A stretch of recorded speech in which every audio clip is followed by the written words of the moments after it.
नमस्कार, आप सभी का स्वागत है। मैं सुजीत मुगुटकर, हिंदी अध्यापक। आज हम इस वीडियो के माध्यम से हमारा व्याकरण का ये जो घटक चल रहा था उसका आगे का भाग आज हम देखने वाले हैं, जो कि विराम चिन्ह। इसके पहले की वीडियो में विराम चिन्ह के बारे में जानकारी, विराम चिन्ह क्यों यूज किया जाता है, उसी के साथ साथ विराम चिन्ह के 3 प्रकार, पूर्ण विराम, अल्प विराम और अर्ध विराम, ये 3 प्रकार हमारे हो गए हैं। आज अभी ये चौथा प्रकार जो कि प्रश्न चिन्ह है। प्रश्न चिन्ह हम कहां पर यूज करते हैं? जहां पर प्रश्न पूछा जाता है वहां, प्रश्न जहां पूछा जाता है वहां। और प्रश्न पूछे क्यों जाते हैं? हमें किसी की तरफ से कुछ ना कुछ जानकारी हासिल करनी है, तो किसी की तरफ से हमें कुछ जानकारी चाहिए तो हम उन्हें प्रश्न पूछकर वो जानकारी लेते हैं। और प्रश्न चिन्ह देते समय वाक्य के अंत में प्रश्न चिन्ह देना है, ये बात ध्यान में रखना है। प्रश्न चिन्ह अगर हम नहीं देंगे तो वो प्रश्न नहीं हो सकता है। प्रश्न चिन्ह के मतलब प्रश्नार्थक वाक्य के लिए प्रश्न चिन्ह देना जरूरी है। तो लिखो, सबसे पहले प्रश्न चिन्ह कहाँ यूज करते हैं? प्रश्न पूछने के लिए, प्रश्न पूछने के लिए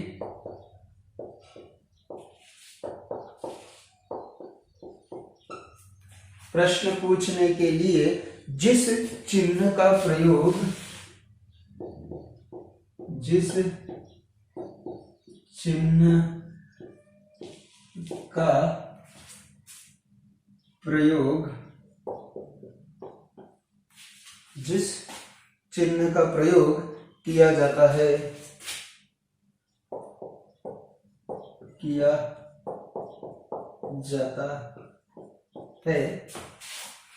उसे प्रश्न चिन्ह कहते हैं। उसे प्रश्न चिन्ह कहते हैं। यह है प्रश्न चिन्ह के बारे में, प्रश्न चिन्ह क्यों यूज किया जाता है उसके बारे में ये जानकारी। तो क्या क्या प्रश्न पूछने के लिए जिस चिन्ह का प्रयोग किया जाता है उसे प्रश्न चिन्ह। प्रश्न पूछने के लिए जो भी चिन्ह हम यूज करते हैं, अब उसका चिन्ह कौन सा है तो ये ऐसा चिन्ह देना है, यह है प्रश्न चिन्ह। अभी जैसे उदाहरण के तौर पर, तुम किस विद्यालय में पढ़ते हो? जैसे तुम किस विद्यालय में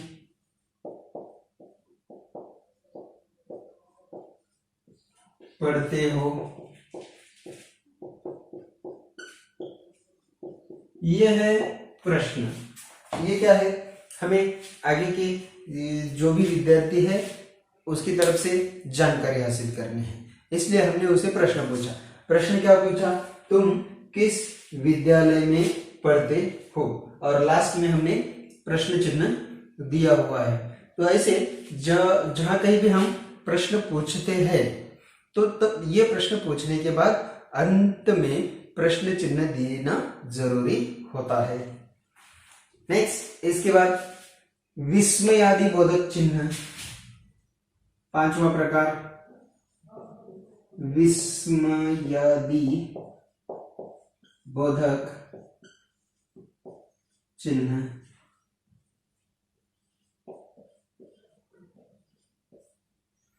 ये भी आसान है। विस्मयादि बोधक चिन्ह, विस्मयादि बोधक चिन्ह जो भी हमारे भावनाएं हैं, जो भी सडन फीलिंग्स है, ये सडन फीलिंग्स बताने के लिए विस्मयादि बोधक चिन्ह का उपयोग किया जाता है। अब वो कैसा है वो देखेंगे। वाक्य में वाक्य में हर्ष, हर्ष मतलब खुशी या आनंद, इसके बाद शोक, शोक यानी दुख,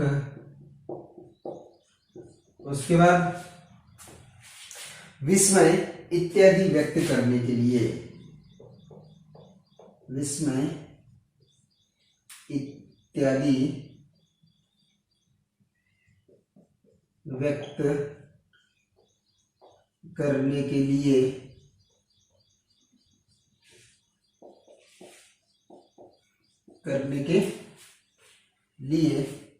जिस चिन्ह का प्रयोग किया जाता है, जिस चिन्ह का प्रयोग किया जाता है,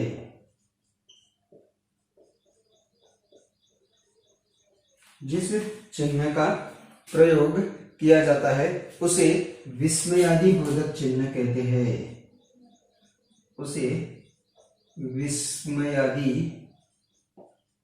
बोधक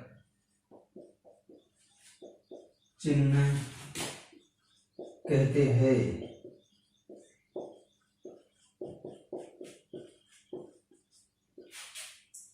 तो ये है विस्मयादि बोधक चिन्ह।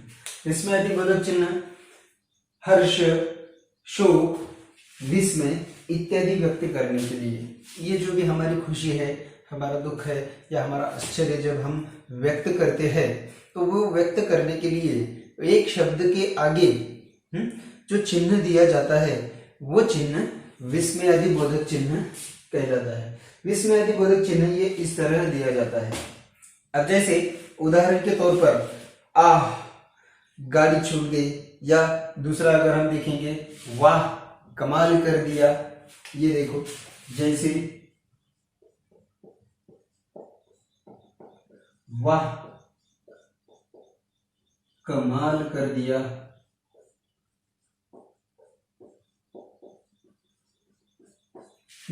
ये जो है यहाँ वाह, वाह मतलब हर्ष, खुशी, आनंद हो रहा है हमें, जो भी घटना हो गई है कमाल करने की है। तो इस बात के ऊपर हमें यहाँ पर ये चिन्ह हमने दिया है, तो ये चिन्ह अगर कौन सा है तो वो कौन सा है, विस्मयादि बोधक चिन्ह। नेक्स्ट, अभी इसके बाद अवतरण चिन्ह की बात करेंगे। अवतरण चिन्ह, अब ये भी बहुत आसान है और आमतौर पर परीक्षा में अगर कौन से वाक्य आते हैं तो वो इसी तरह के आते हैं अवतरण चिन्ह के। ज्यादा अगर देखेंगे ज्यादा मात्रा में तो अवतरण चिन्ह के ही वाक्य आते हैं। वो किस तरह आते हैं, कैसे है, क्या करना है, वह सब अभी हम यहाँ पर देखने वाले हैं। 5 प्रकार हो गए। नेक्स्ट छठा प्रकार अवतरण चिन्ह।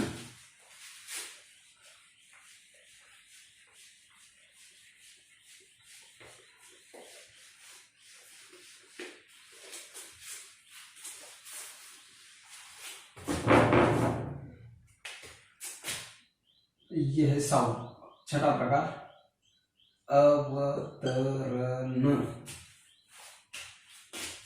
अवतरण चिन्ह।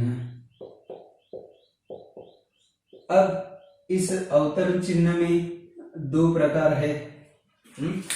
अवतरण चिन्ह में भी 2 प्रकार होते हैं, एकहरा अवतरण चिन्ह और दोहरा अवतरण चिन्ह। ये बात याद रखो, एकहरा मतलब एक, दोहरा मतलब 2, जो ऊपर की बाजू में होते हैं। वो भी अब हम यहाँ पर उसके बारे में डिटेल में देखने वाले हैं।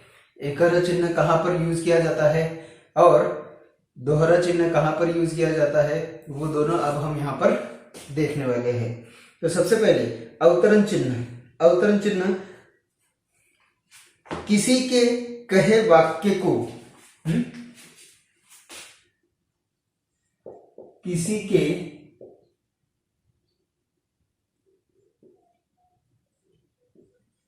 कहे वाक्य को, किसी के कहे वाक्य को ज्यों का त्यों ये है ज्यों का त्यों। ज्यों का त्यों मतलब जैसे का वैसा। जैसा है वैसा, जैसे कि वैसे व्यक्त करने के लिए, व्यक्त करने के लिए,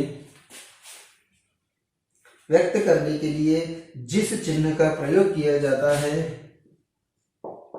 जिस चिन्ह का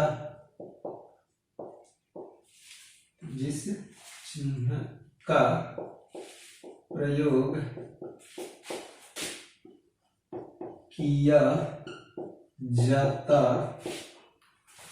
है, जिस चिन्ह का प्रयोग किया जाता है उसे अवतरण चिन्ह कहते हैं, उसे अवतरण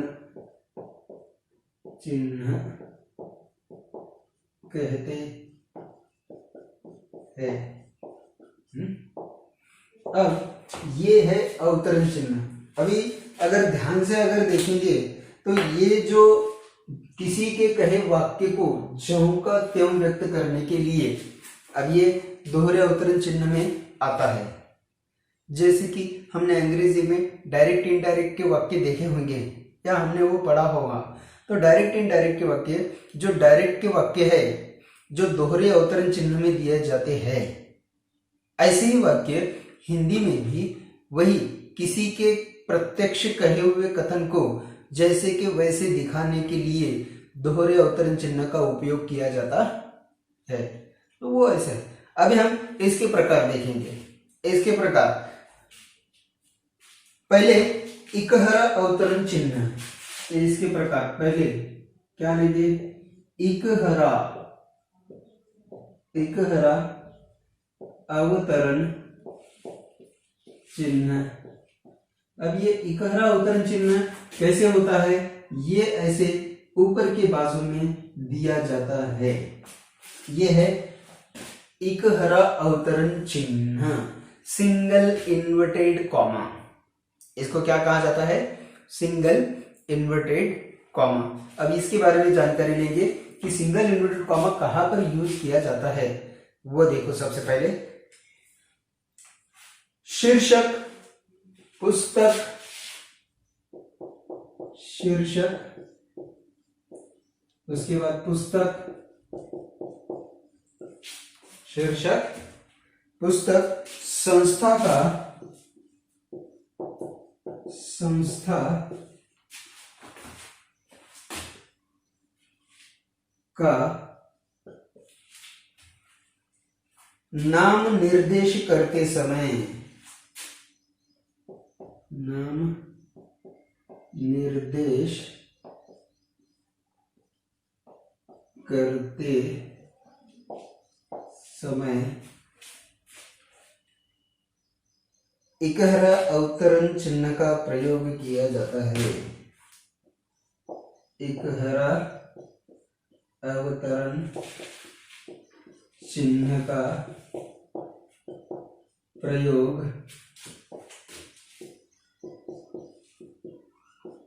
किया जाता है, किया जाता है। तो ये कहां पर यूज किया जाता है वो देखो।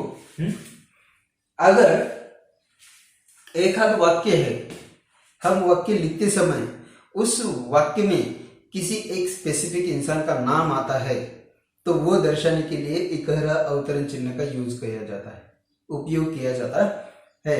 या उसके बाद किसी प्रसिद्ध व्यक्ति की जो प्रसिद्ध किताब है वो भी अगर दर्शाना है तो उसको हम वाक्य में दर्शाते समय इकहरे अवतरण चिन्ह में दर्शाते हैं।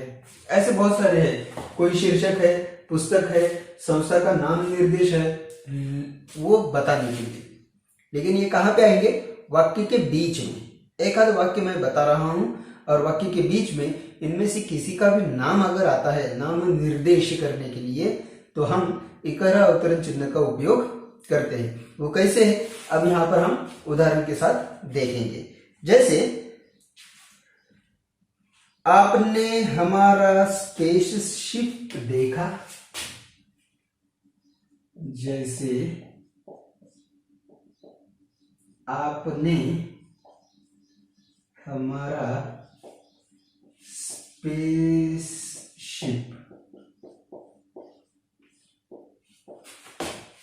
देखा। अब इस वाक्य में ये स्पेसशिप, ये जो है शब्द, तो उसको अलग इसमें दिखाया गया है इकर या अवतरण चिन्ह में, ताकि उसके ऊपर ध्यान आकर्षित हो लोगों का। और दूसरा अगर वाक्य देखेंगे, प्रेमचंद ने गोदान नामक उपन्यास लिखा है, वो भी यहां पर हम लेंगे। प्रेमचंद ने गोदान नामक उपन्यास लिखा है।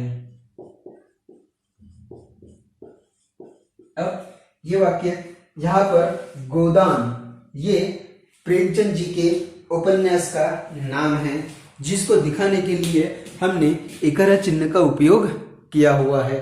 तो इसको अलग इसमें बताना है। तो ये जो नाम निर्देश होते हैं, जहां पर अगर देखेंगे तो ये स्पेसशिप है, यहां पर अगर हम देखेंगे तो ये गोदान नामक है। तो ये नाम निर्देश करने के लिए जिस चिन्ह का उपयोग किया जाता है उसे इकहरा अवतरण चिन्ह कहते हैं। आ गया, इकहरा आ गया। अब हम देखेंगे दूसरा, दोहरा या दूहरा, दोहरा या दूहरा अवतरण चिन्ह।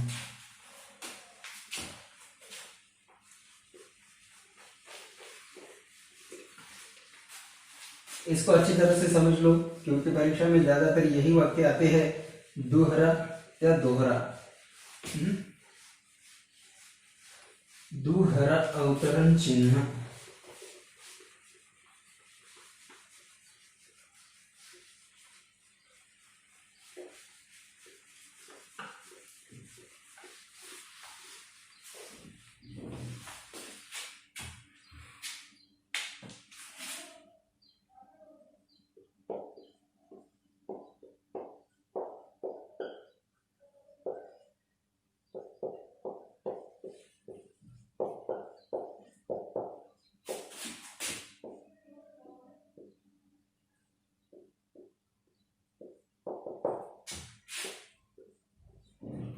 तो यह है दोहरा, दोहरा अवतरण चिन्ह। दोहरा दो है, इकारा को एक, दोहरा को दो, ये दोहरा अवतरण चिन्ह। अब सबसे ज्यादा महत्वपूर्ण यही है। अब वो देखेंगे कैसा है क्या नहीं। किसी के कथन को, किसी के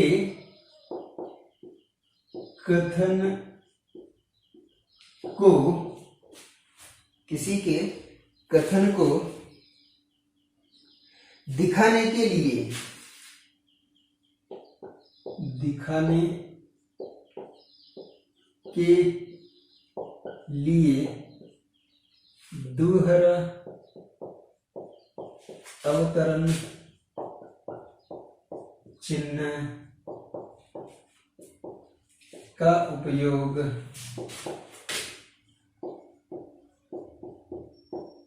किया जाता है, किया जाता है। तो यह है क्या है, देखो, किसी के कथन को दिखाने के लिए किसी ने, किसी तीसरे इंसान ने जैसे उसने कहा हुआ है वैसे ही ज्यों का त्यों, जैसे का वैसे, ज्यों का त्यों दिखाने के लिए इस अवतरण चिन्ह का उपयोग करते हैं। जब आपस में दो इंसान बातें कर रहे हैं और किसी तीसरे इंसान के बारे में उसने जो भी कहा, जैसे कहा वाक्य, वैसे कि वैसे यहाँ पर हमें बताना है, तो वो बताने के लिए हम दोहरे अवतरण चिन्ह का उपयोग करते हैं। उदाहरण के तौर पर, जैसे करुणा ने कहा, जैसे करुणा ने कहा मैं व्यस्त हूं।